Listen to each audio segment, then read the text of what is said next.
उत्तर प्रदेश में उपचुनाव को लेकर घमासान है, तो वहीं झारखंड और महाराष्ट्र में विधानसभा चुनाव के लिए हर पार्टी ने अपना मोर्चा खोल दिया है। राहुल गांधी झारखंड में ताबड़तोड़ रैलियां कर रहे हैं, तो प्रधानमंत्री नरेंद्र मोदी महाराष्ट्र में बीजेपी के लिए जमकर वोट मांग रहे हैं। और इस बीच राहुल लगातार संविधान के मुद्दे पर बीजेपी को घेर रहे हैं, जिस पर मोदी ने राहुल के संविधान की खाली किताब को लेकर कटाक्ष किया। यही है आपका रखवाला, यही हिंदुस्तान के गरीब को, कमजोर को, किसान को, मजदूर को, छोटे व्यापारी को बचा सकता है।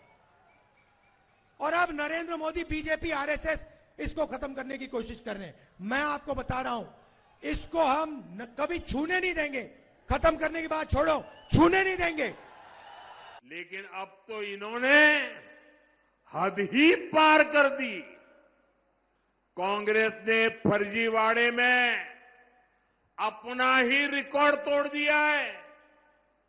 आपने टीवी और मोबाइल पर देखा होगा, कांग्रेस के लोग संविधान के नाम पर अपनी एक अलग लाल किताब बंटवा रहे हैं।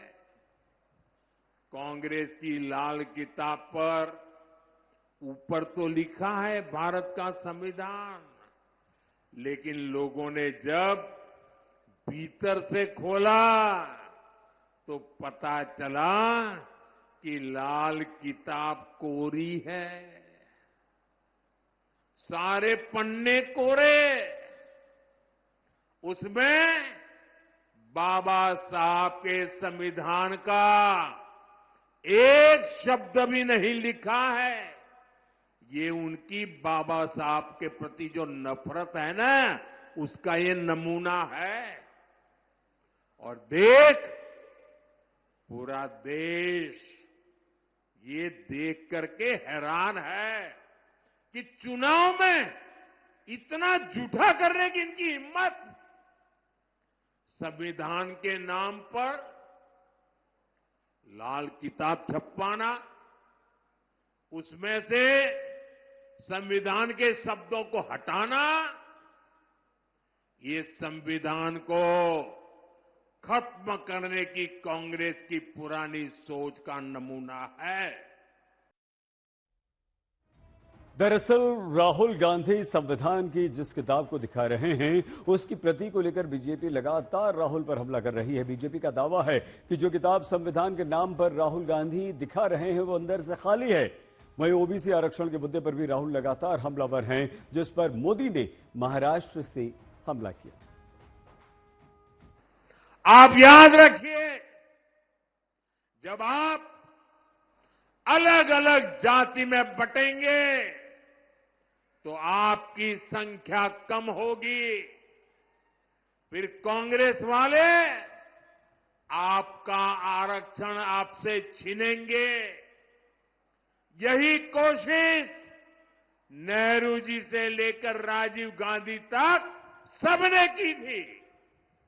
अब वही काम, वही चालबाजी करके कांग्रेस के शहजादे देश की जनता की आंख में धूल झोंक रहे हैं। उनका मकसद यही है। और इसलिए मैं देशवासियों को कहता हूं, समाज को तोड़ने वाली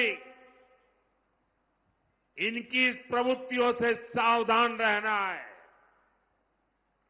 हम एक रहेंगे तो सेफ रहेंगे। हम एक रहेंगे तो हम चाहते हैं कि नफरत के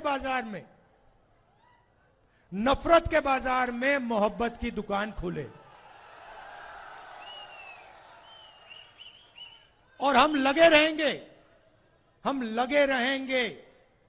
24 घंटा लगे रहेंगे हिंदुस्तान में नफरत को मिटाने के लिए। और आप जानते हो कि नफरत को नफरत से नहीं काटा जा सकता है। उधर राजनाथ सिंह ने भी कांग्रेस की ओबीसी आरक्षण की नीति पर प्रश्न खड़े कर दिए। एक कांग्रेस के नेता हैं, नौजवान नेता हैं, वो कहते हैं कि हम सरकार बनी तो हम जातिगत जनगणना कराएंगे, जातियों की गणना कराएंगे। अरे भाई 50 साल तक रहते रहे, जब सरकार चला रहे तो क्या खाक छान रहे, उसमें क्यों नहीं करते? जातिगत जनगणना कराएंगे तो क्या करेंगे? कराइए जातिगत जनगणना, लेकिन देशवासियों को पहले यह बता दीजिए कि जाति के आधार पर जो गणना आप कराएंगे तो लोगों को आरक्षण का लाभ किस किस जाति को कितना कितना देंगे, इसकी एक रूपरेखा तो इस देशवासियों के समक्ष प्रस्तुत करिए ताकि देश उस पर बहस कर सके। धूल झोंक कर जनता की आंखों में राजनीति नहीं होनी चाहिए। बटोगे तो कटोगे और एक रहेंगे तो सेफ रहेंगे वाले नारे पर लगातार राजनीति हो रही है। विपक्ष बीजेपी को घेर रहा है। ओवैसी और संजय राउत मोदी पर निशाना साध रहे हैं। एक है तो सेफ है, ऐसा नारा पंतप्रधान ने दिया है। कौन दिया है? नरेंद्र मोदी जी ने। एक है तो सेफ है। हाँ, इसका मतलब 10 साल से हम सेफ नहीं हैं।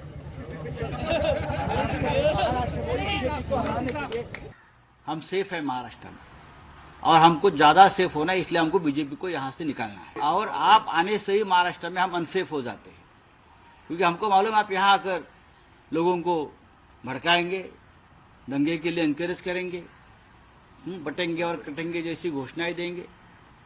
जब तक आप यहां आते हो तब तक हम अनसेफ है, इसलिए हम इस राज्य से आपको पूरी तरह से बाहर फेंक देंगे। कांग्रेस पार्टी ना हिंदू, ना हिंदुइज्म, ना हिंदुस्तान के समर्थन में है। कांग्रेस पार्टी का ये ध्येय है कि जितना समाज बटेगा उतना कांग्रेस का वोट बढ़ेगा। इसलिए आज सभी नागरिकों को मैं आग्रह करना चाहती हूँ, विकास के मुद्दों पर ना बटो ना झुको, आप सशक्त महाराष्ट्र के लिए भाजपा को चुनो। इतना भड़काऊ भाषण देते हैं कि लोगों को मुद्दे से, असल मुद्दों से हटाना और गुमराह करना, ये ज्यादा उनका कोशिश और प्रयत्न है।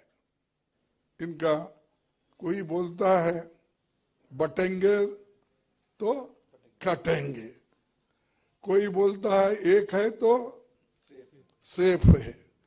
अरे भाई दोनों में डिसाइड कर लो, योगी और मोदी जी, क्या तुम्हारा कोटेशन चलना चाहिए, क्या योगी जी का चलना चाहिए?